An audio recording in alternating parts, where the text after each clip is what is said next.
Los mates de hoy son para Pancho Sierra, para recordarlo. Pancho Sierra es una leyenda. Es un hombre que vivió en el siglo XIX en el norte de la provincia de Buenos Aires. Su vida estuvo sobre todo en tres partidos. Pergamino, que está bien al norte, al sur oeste de Pergamino está el partido de Rojas y al sureste el partido de Salto. En estos tres partidos o departamentos, como decimos en otras provincias, estuvo fundamentalmente la vida de Pancho Sierra. Se llamaba Francisco Sierra, obviamente. Se lo conoce como el doctor del agua fría, el espiritista, el curandero, y era hijo de Francisco Sierra, se llamaba igual que él, y Raimunda Ulloa. Ellos venían de familias de estancieros. En Argentina habitualmente se habla de estancia cuando se tienen más de 1000 hectáreas, y ellos tenían varios campos en todas estas zonas, así que vienen de una posición muy acomodada. Y tienen 8 hijos, entre ellos está Pancho. Luego, cuando muere la madre de Pancho, que él era niño aún, su papá se casa con otra Raimunda, pero esta era Raimunda Páez, con quien tiene 4 hijos más.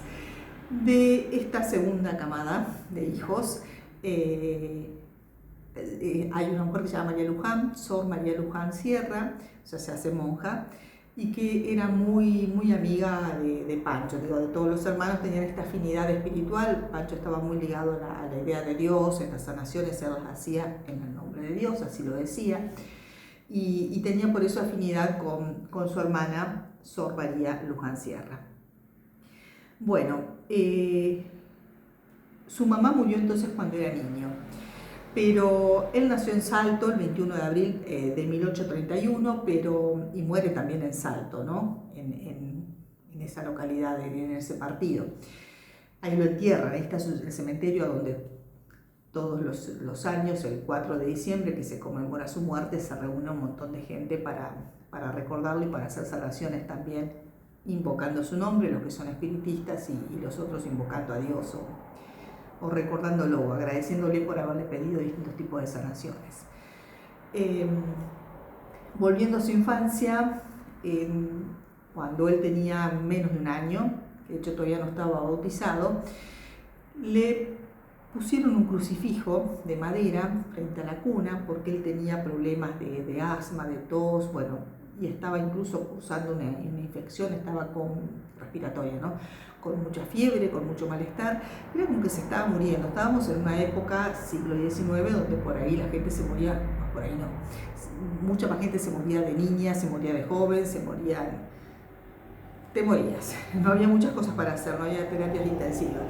Entonces estaba muy mal y había tormenta esa noche, y en esa cruz de madera que estaba frente a su cuna, en la pared, digamos, donde estaba su cuna, tenía un ramito de olivo que había sido bendecido en un domingo de Ramos, y cuando mueve el viento, esas hojas, se cae una hoja en su frente.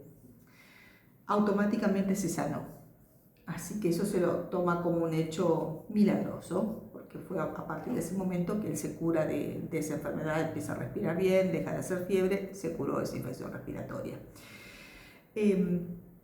Su infancia pasa ahí, en el campo, yendo de una estancia a otra, porque tenía, como digo, muchas propiedades, hasta que muere primero su madre y después muere su padre. Reparten las propiedades, a él le toca la estancia El Porvenir, que es la estancia donde él termina haciendo después las curaciones. Y esta estancia El Porvenir está en Rojas, en el partido de Rojas. Por eso te digo que estaba en Salto, en Rojas y en Pergamino. Bueno, esta estaba en Rojas. Están todos igual a pocos kilómetros de distancia. Y como él todavía era muy chico, 2 tías se quedan a cargo de la parte administrativa de la estancia. Él viene a Buenos Aires, a la ciudad de Buenos Aires, a estudiar el secundario. Cuando podía, cuando tenía vacaciones, se iba al campo, le encantaba el campo, le encantaba la soledad. No era un tipo muy extrovertido, no es que no hablara con los peones o con la gente, pero prefería el silencio, prefería la meditación. irse al río le gustaba mucho, estar cerca de la sombra de los árboles, la contemplación, esa especie de meditación contemplativa, donde te quedas en silencio, observando y calmando la mente. Pero acá en Buenos Aires también tenía muchos amigos, a los que visitaba periódicamente, y después cuando él se termina, cuando pasan los años y se queda definitivamente en El Porvenir, van también a visitarlos, y estos amigos fueron muy importantes también en la historia argentina, muchos de ellos. Uno era Máximo Paz, que terminó siendo gobernador de la provincia de Buenos Aires. Otro fue, por ejemplo, Adolfo Alsina, que fue vicepresidente de Sarmiento. Julio Roca, que fue presidente argentino. Los hermanos Hernández, Rafael y José. José Hernández, doctor de Martín Fierro, Rafael era periodista. También era agrimensor, pero trabajaba en la prensa, en el diario La Prensa. Y fue justamente Rafael Hernández, que le presentó después a Cosme Mariño. Cosme Mariño era el presidente de una asociación de espiritismo, o Constancia se llamaba la asociación espiritista que él dirigía. Y él fue invitado y fue a muchas sesiones o a varias reuniones más adelante de espiritistas, ¿no? Que por eso digo se lo asocia al espiritismo, porque de hecho cuando muere Pancho Sierra, esta sociedad espiritista convoca a otras sociedades espiritistas y a otras subsedes que tenía para hacerle un homenaje en el cementerio, y eso es como que fue el rótulo de espiritista, porque él en sí no se lo puso nunca, no sé si lo fue o no, pero nunca se presentó como espiritista. Él decía que hacía sanaciones con agua, con la intermediación de Dios, nada más. Pero bueno, que fue esa asociación Constancia, ese centro de estudio espiritista o de reuniones espiritistas, sí lo fue. También tenía muchos amigos masones, sobre todo estos amigos de la política que él tenía, porque desde 1810 que la política argentina, la gente de la Revolución de Mayo, estaba muy vinculada a la masonería, salvo Ascuénaga, creo que todos eran masones. Y porque él cuando firmaba hacía un símbolo como el infinito abajo de su nombre, de Pancho Sierra ponía, y ponía puntitos de A3, ponía 9 en total pero en grupitos de A3, y como el 3 está por ahí asociado al triángulo, a la masonería, se lo asocia desde ahí. No sé si era masón, no consta, lo mismo que espiritista, él tampoco nunca se presentó así, pero bueno, son cosas que sucedieron en su vida, o vínculos que tenía en su vida. Bueno, cuando él termina el secundario, él se va a vivir directamente a la estancia del Porvenir y se encargaba de algunas cuestiones como patrón de estancia, ¿no? De dar indicaciones a los peones, sobre todo se dedicaba a la ganadería, también había algo de agricultura, pero sobre todo era ganadero. Pero las tías, más que nada, le encargaban la parte de trámites, de ventas, de negociaciones, por esto de que él ya había vivido en Buenos Aires y que tenía buenos contactos. Entonces él se encargaba de hacer todo eso, venía a Buenos Aires y se quedaba no solo semanas, a veces se quedaba meses y volvía, y más que nada de la organización diaria o de las cuestiones más del campo propiamente dichas, se encargaban las tías. En estas cuestiones, en estos viajes de idas y venidas, cuando él regresa al Porvenir, encuentra que las tías habían contratado una criada que se llamaba Nemesia. Nemesia tenía 16 años, él tenía un poco más, no se sabe con exactitud, algunos dicen que tenía 22, porque la fecha de nacimiento es como la fecha de Carlos Gardel, viste que hay discusiones y no se sabe con exactitud. No se sabe si murió a los 70 años o murió a los 56 o a los 60, no sé. Pero bueno, él era mayor seguro, pero no mucho, él seguía siendo joven. Ella sí tenía 16, pero era una edad en la cual la gente se casaba en esa época. Él se enamora de ella, pegan onda, digamos, se gustaban, se histeriqueaban, había siempre distancia, las tías esperaban que él se casara con alguien de su nivel socioeconómico o sociocultural. Así que nunca hubo una intimidad ni un acercamiento a solas, pero siempre buscaban la oportunidad como para estar juntos, como era evidente que tenían onda. Y seguramente le hacía algunos comentarios seductores, pero nunca habían avanzado directamente. Entonces pasa el tiempo y seguían teniendo onda, A las tías les empieza a preocupar este tema y deciden hacer un plan y lo mandan a Pancho a hacer este tipo de negocios y trámites a la ciudad de Buenos Aires, que le iba a llevar 2 o 3 meses. Bien, se viene. Cuando él vuelve, va a buscar a Nemesia. Nemesia no está. Las tías le dicen que Nemesia decidió renunciar, decidió irse a otro lado y que no dijo a dónde, y se fue. Él queda confundido, no entendía nada. Nemesia era una chica que era huérfana y que trabajaba desde los 8 años y estaba muy contenta con este trabajo porque tenía techo, comida, ropa y trabajo estable. No le era fácil la vida a Nemesia. Pero él pensó que quizá ella se había ofendido porque él la había hecho muy larga, porque él no le había propuesto tener una relación seria.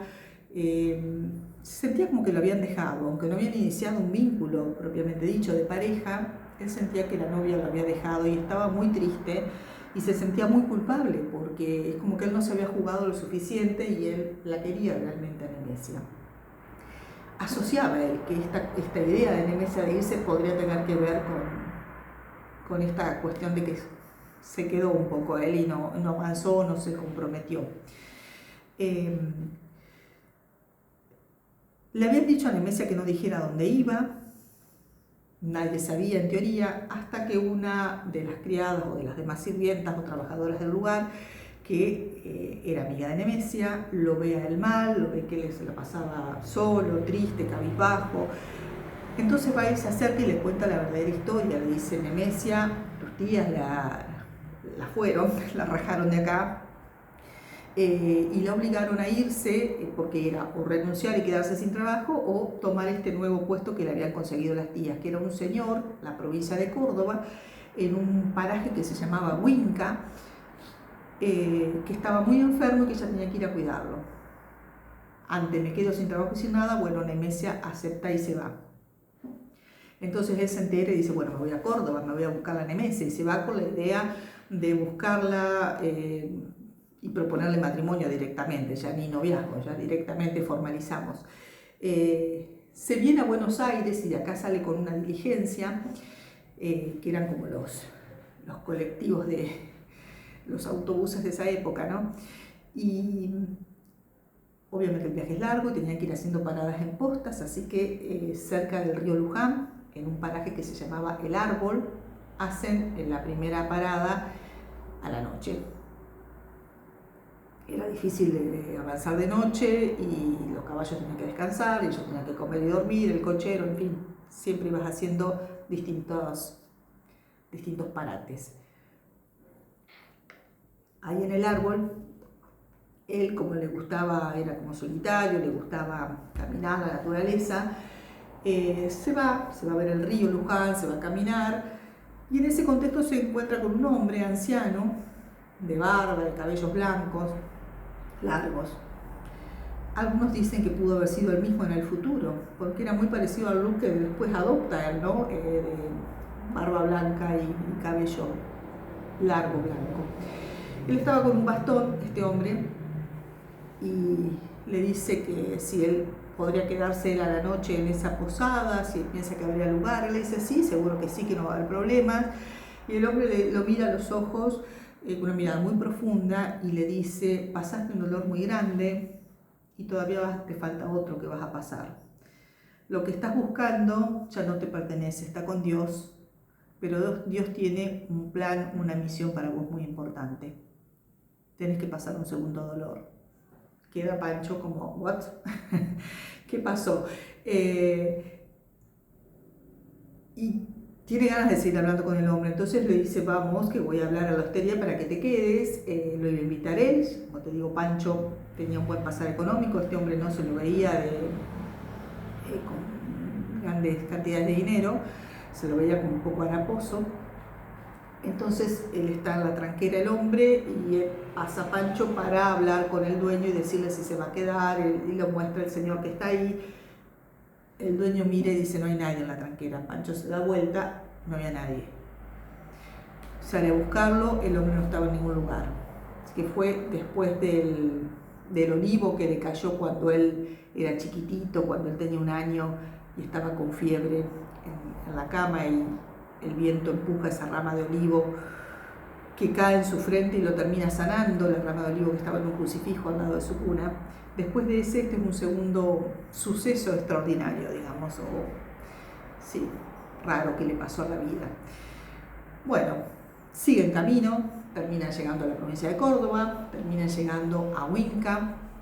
Él empieza a preguntar por una muchacha que vino de la provincia de Buenos Aires a cuidar a un hombre. Bueno, localiza el lugar. Cuando va, lo atiende una mujer en esa casa donde estaba este señor enfermo y le dice, sí, acá estuvo, le cuenta, le dice, sí, era callada, era trabajadora, era atenta, y le da unas ropitas, una bolsita chiquitita atada con las mismas ropas de Nemesia. Le dice, falleció. Era una época en que la gente fallecía joven, se enfermaba y no había manera de curarse muchas veces. Y le dice a dónde está. En el cementerio está la tumba de ella, y él pide un sulky y se hace llevar hasta ese cementerio y va a la tumba donde está la cruz que decía Nemesia, y queda con el corazón destrozado, obviamente. Así que vuelve a la estancia en llanto, vuelve muy triste. Y en esa estancia, en el casco de la estancia donde él vivía, tenían como un mirador, como un altillo, porque en la época que fue construida estaba todavía el riesgo de los malones, así que como los fortines que tenían miradores, en las casas les construyeron un piso más alto que en el altillo. Él se va ahí, se recluye ahí. Tenía un catre de cuero, tenía un crucifijo y no mucho, un vaso con agua y no muchas cosas. Y pasa ahí desde 1830 hasta 1837. Salía, sí, claro, salía por las noches. Se dejó crecer ahí el pelo, se dejó crecer la barba. En el día estaba encerrado ahí, hasta cerraba las persianas, y de noche salía. Salía, se iba a caminar, se iba hasta el río, se iba por los árboles, se miraba el cielo, no importa si era verano, invierno, la estación que fuese. Él salía siempre de noche. Dejaba también algunas indicaciones para los empleados, es decir, si había alguna vaca que había que curar, si había que arreglar un alambrado, lo que fuera. Él dejaba anotaciones, las dejaba clavadas para que encontraran después el capataz, los peones o quien fuere. Quiero decir que estaba conectado, no es que estaba loco, delirado, pero tenía evidentemente una tristeza, una depresión enorme, y en el día estaba ahí encerrado, solamente de noche durante todos esos años. Después de eso él empezó de a poco a salir, a involucrarse con el campo, con el tema del trabajo, pero ya de día estoy hablando, ¿no? Y pasa que un peón tiene un profundo dolor, pero intenso, en el abdomen, que se tira al piso, que no daba más. Entonces él va, lo toca, le dice que se acerque al aljibe, le da un vaso de agua fresca del aljibe y le dice una oración, un rezo que acá lo tengo, ya te lo voy a leer. Inmediatamente el peón se cura y quedaron todos anonadados con eso. Y ahí es donde empieza a ser el doctor del agua, porque después de eso hubo otro más y otro más que se sentía mal, que venían y él les decía una oración y les daba un vaso de agua fresca recién sacado del aljibe y se curaba. La oración que decía era esta, tengo marcada. Dice: gran Dios del universo, creador del cielo y de la tierra, Padre de todo lo creado, santificado sea tu nombre en todo el universo. Perdona, Señor, nuestra maldad. No me dejes caer en tentación. Líbrame de todo mal. En nombre del Espíritu Santo. Él decía esto. A todos le decía lo mismo, esa misma oración y el vaso con agua. Se empezó a correr esta noticia en la zona y empezaron a venir de todos lados, pero sobre todo de estos tres partidos que estaban cerca, ¿no? Salto, Rojas y Pergamino. Gente, primero de clases sociales bajas y después de cualquier clase social, con distintos tipos de enfermedades, y se curaban. Incluso algunas fueron casi milagrosas. Me refiero como un hombre que llegó acompañado con otro, que cuentan siempre esa anécdota, en un caballo, el otro lo acompañaba porque no podía caminar, había quedado parapléjico, no podía mover las piernas. los miembros inferiores. Y cuando llegan ahí, él le dice: ¿a qué ha venido? Baje. Y él le dice: no puedo. Si ha venido a que lo cure, le dice: baje. Entonces lo ayuda el otro, baja, camine, le decía Pancho, ¿no? Y entonces le pide que lo deje solo, intenta dar los pasos y va caminando hasta donde está Pancho. Le da el agua, le hace la oración esta. Pero bueno, hasta casos así como más extraordinarios. Curaba tuberculosis, cáncer, tristeza, depresión, insomnio, lo que fuere, asma, lo que sea que te pasara, daba igual, era la oración y era el agua. Y venían en cualquier momento, no había feriado, no había vacaciones, no había nada, venía en cualquier momento del día. Él seguía con las tareas del campo, las indicaciones, los viajes periódicos a Buenos Aires también para hacer las ventas o los negocios que tuviera que hacer. Y las curaciones estas, hasta que al final después sigue quedándose prácticamente ya directamente a la estancia del Porvenir, y los amigos iban directamente a visitarlo, estos amigos que dije y otros más, pero que eran todos de la alta sociedad y muy relacionados también a la política. De hecho, él participó en algunas cuestiones relacionadas a la política también. Él, cuando venía a Buenos Aires, se quedaba en la calle Córdoba, en 1400, Córdoba y Uruguay, o sea, en el centro de la ciudad. Ahí era donde tenía la casa y donde se quedaba para hacer todas estas cuestiones y donde hacía estos trámites, me refiero, con estas cuestiones, pero también las reuniones sociales que hacía con esto. Veía a sus amigos y en una época también fue a estas reuniones espiritistas con Mariño, que se lo presentó Rafael Hernández. La mayor parte de su vida fue eso, fue las curaciones, no solamente personas, también curaba animales. Y cuando él, ahora ya es dudosa la edad, que era mayor, estamos todos seguros, pero un año antes, 17 meses específicamente, antes de morir, él se casa con una chica que tenía la misma edad de Nemesia, 16 años. Si él nació el 21 de abril de 1831, él tendría 69. Pero él declaró en ese momento que tenía 55. Puede ser que la fecha de nacimiento no sea correcta o que se quiso hacer el joven, no lo sé.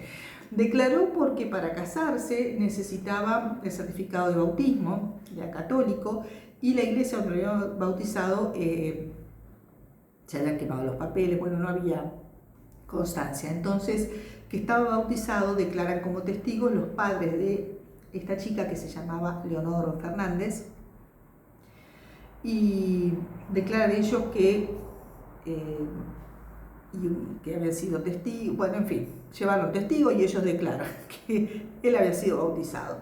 Y ahí él declara que tenía 55 años. Bueno, lo que sea, era mucho más que 16. También algunos dicen que Leonor Fernández era sobrina nieta de él, pero la verdad que eso no consta. Que eran familias conocidas, sí, pero no hay certeza de que tenga un parentesco con Leonor. Leonor queda embarazada de Pancho, pero como él muere a los 17 meses, no llega a conocer a su hija, que se llamaba Pía, María Pía. Nació después de muerto, ya nació 7 meses después de su muerte. Me fui por las ramas, no sé qué te iba a decir. Bueno, cuando él muere, él quería que su muerte que les fuera pomposo su sepelio, y sí lo hicieron. Caballos adornados, 4 caballos, él quería solamente 2 que arrastren su carro con su ataúd, y pusieron 4 y los caballos no se movían. Entonces la hermana dijo, una de las hermanas, porque tenía 12, eran 12 total, 11 hermanos, ¿no? 8 de padre y madre, que los tuvo su papá Francisco Sierra con Raimunda Ulloa, y después están los otros 4 que tuvo Francisco Sierra con, me olvidé el nombre, Raimunda Páez, ¿no? Así que eran un montón. Una de ellas, Carlota Sierra, dice que saquen esos caballos, que dejen solamente 2 porque Pancho no quería algo tan pomposo. Cuando ponen 2, los caballos empiezan a avanzar. En el cementerio de Salto, donde él está enterrado, como ya te digo, todos los 4 de diciembre hacen ese encuentro de sus fieles, de sus seguidores, y tienen un aljibe, han construido un aljibe ahí, en representación obviamente al que le hacía las curaciones, que está en la parte externa del cementerio, en la calle que le pusieron después de nombre Pancho Sierra. Tiene ahí también un mausoleo, un monumento y es un sitio de, bueno, ya te digo, de convocatoria, sobre todo los 4 de diciembre, donde aparte de ir a agradecer, ir a rezar, como van a cualquier santo, este no es un santo técnicamente, pero es un santo pagano, también, y de vender estampitas y todas estas cuestiones que venden en ese tipo de eventos, también van curadores o sanadores y curan con las manos, curan con agua, bueno, hacen distintos tipos de sanaciones invocando a Pancho Sierra. Bueno, este es el doctor del agua, esta es su historia y quería compartirla con ustedes.